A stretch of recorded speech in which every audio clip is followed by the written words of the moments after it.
The night was painted in silver by the soft glow of the full moon. The quiet fields whispered secrets of the wind, and the old bamboo trees swayed gently as if they too were listening to the murmurs of two hearts. Diep sat by the edge of the small wooden bridge, her hands clasped together, her eyes reflecting the shimmering water below. James stood behind her, silent for a moment, watching the woman who had changed his life in ways he never expected. He had once been a man of power, a CEO with wealth, influence, and a future mapped out in straight lines. But everything had collapsed like a fragile sandcastle when his company fell into ruin, when betrayal from those he trusted most left him with nothing. And yet, in his fall, he found Diep, a simple woman with kind eyes and a heart big enough to shelter him from the storm. https://chat-gpt.com/c/68eb79 7-9688-83-1-B7 B7-add3db for 578698 #:; text equals %e to %80% 9 CDIEP% to C%e to %80% 9D% 20 he %20, said %20 softly. The %20 life %20 you %20 deserve %e to %80% 9D. Her lips parted, but no words came out. She had feared this day, though she never spoke of it. The letters, the phone calls, the uncertain promises, she had seen them before in other lives, other stories, but this was their story, and she wanted to believe it would be different. "How long will you be gone?" she whispered. "I don't know," he admitted, taking a deep breath. "But I promise you this, I'll come back. When I do, I'll marry you. We'll have a home, a real one, where Nee can grow up with laughter instead of fear, and where you'll never have to sell vegetables at the market again." Diep's eyes shimmered under the moonlight. She wanted to believe him, and part of her did, but another part was terrified. Time had never been kind to women who waited. James reached into his pocket and pulled out a small silver ring. It wasn't expensive, not like the jewels he used to buy when money meant everything. But this ring carried something far rarer: sincerity. He slipped it onto her finger, whispering, "This is my promise." Diep looked down at the ring, then up at him. "Don't make me wait too long, James," she said softly. "I won't." He smiled, though deep in his heart he knew the road ahead was uncertain. He took one last look at her, the woman who had taught him that love wasn't measured by wealth, but by sacrifice. As he turned and walked away, the sound of his footsteps faded into the distance, leaving Diep alone under the moonlight. She pressed her hand against her heart, feeling the faint warmth of his touch linger. The wind picked up, scattering the scent of wildflowers across the fields, and she whispered into the night, "Will time really wait for us?" The river carried her question away, and somewhere beyond the horizon, James's heart echoed the same doubt.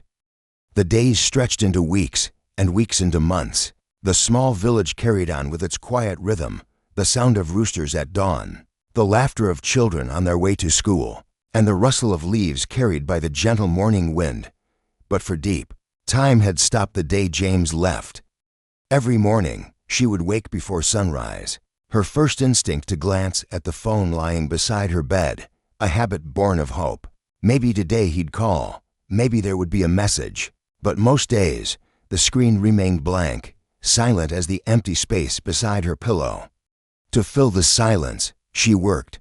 Diep threw herself into the small vegetable garden behind her house. Rows of green onions, cabbages, and lemongrass grew under her hands, their quiet persistence mirroring her own. On good days, she went to the market to sell what she harvested. On bad days, she sat by the window, watching the rain fall, wondering if James was seeing the same sky. Little Nee, now old enough to ask questions, would sometimes tug at her sleeve and ask, "When will Uncle James come back?" Diep would smile, hiding the tremor in her voice. "Soon. Sweetheart, he's just working hard so we can have a better life." But as time passed, even the words soon began to sound fragile, like a promise carried too far by the wind. Meanwhile, somewhere far away, James was fighting his own battles. The city lights around him burned bright, but he felt more lost than ever. The business he tried to rebuild demanded everything: money, time, sleepless nights. There were days when he barely ate, and nights when he fell asleep at his desk, clutching the small photo of Diep and knee he kept in his wallet. He often thought of calling her, of hearing her voice, but every time he reached for his phone, he stopped. What could he say? That he was still struggling, that his dream for their future was still just a dream. He wanted to return not as a broken man, but as someone who could truly protect her. Back in the village, Diep began to change. The girl who once relied on James for guidance was now a woman who made her own way. She started helping others in the market, advising them on how to grow better crops. Slowly, she became respected, someone people turned to for advice and kindness. Yet every night, as she sat by the old bridge where he had promised her forever, she still looked at the horizon, waiting. Sometimes she imagined seeing him walking toward her, smiling, carrying the warmth she missed so much. But when she blinked, it was always just the mist rising from the river. Diep pressed her hand to her heart and whispered, "You promised, James. Don't let time take us apart." And somewhere far away, James looked out his office window into the dark city skyline and murmured, "I'm coming back, Diep.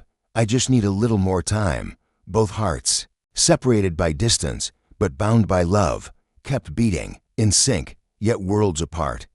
Months had passed, then a year, and the distance between James and Diep was no longer measured by miles, but by the silence that grew heavier each day. James stood by the window of his small rented apartment in the city, watching the rain trail down the glass. The city that once dazzled him with its neon lights now felt cold, almost punishing. Every success he had fought for seemed hollow when he couldn't share it with her. He had finally built something again, a modest company, small but stable. Investors began to notice him, and his name was starting to return to conversations in the business world.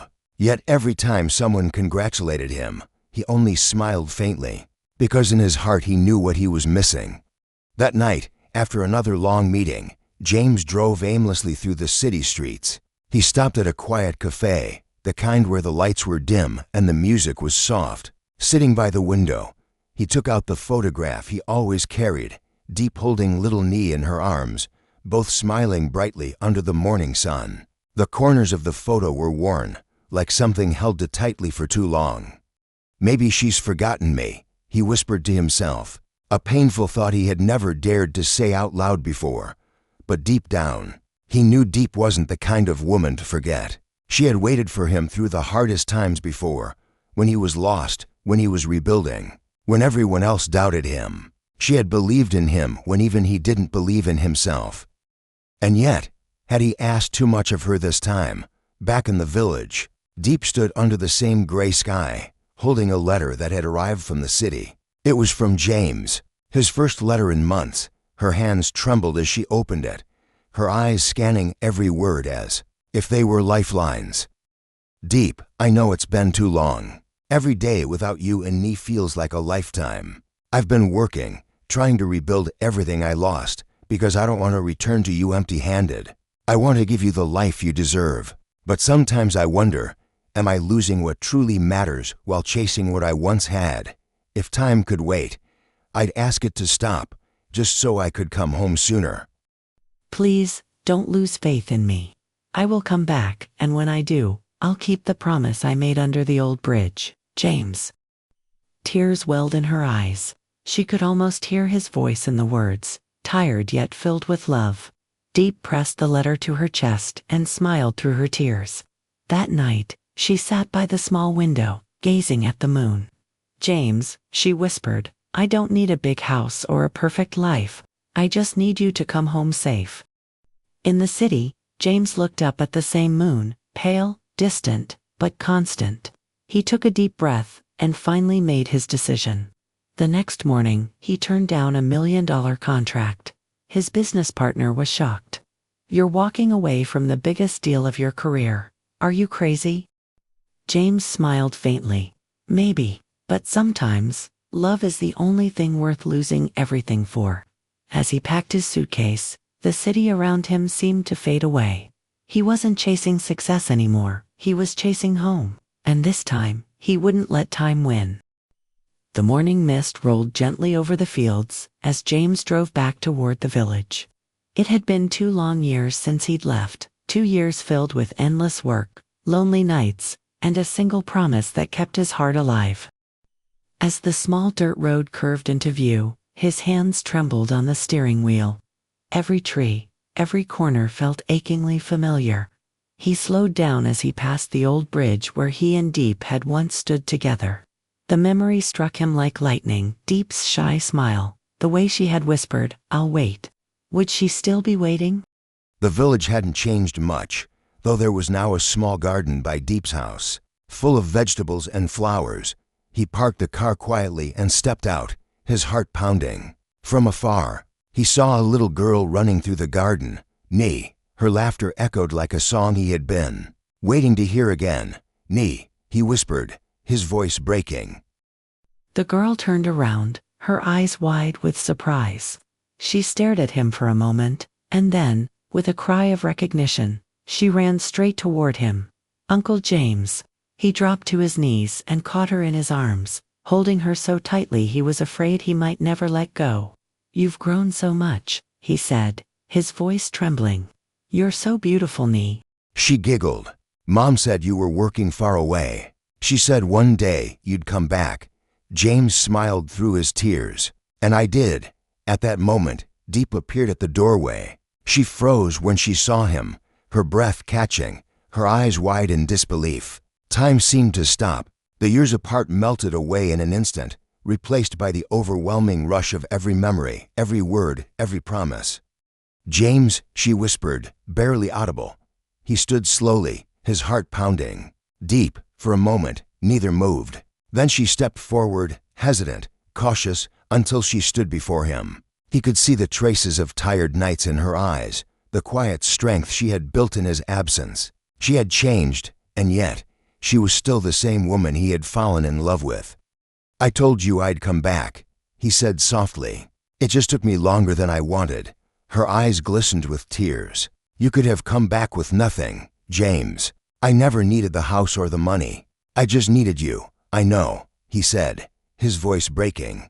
"But I needed to become someone who deserved you again. I needed to be sure that when I held your hand this time, I'd never have to let go." She smiled through her tears and shook her head. "You never lost me, James. You only lost time." He reached into his coat pocket and took out a small velvet box, old, a little worn, but still beautiful. He opened it, revealing the same ring he had promised her years ago.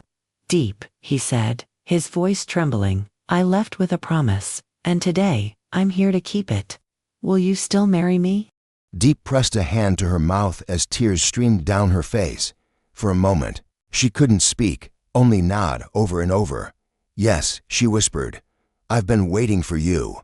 James slipped the ring onto her finger, and for the first time in years, the world felt right again. Nee clapped her hands and cheered, her laughter filling the air. As the three of them stood together under the golden sunset, the years of pain, distance, and uncertainty faded into something far stronger, faith. Time had tested their love. It had bent it, challenged it, and nearly broken it, but it had not won. Because true love doesn't wait for the right moment, it creates one. And for James and Diep, that moment had finally come.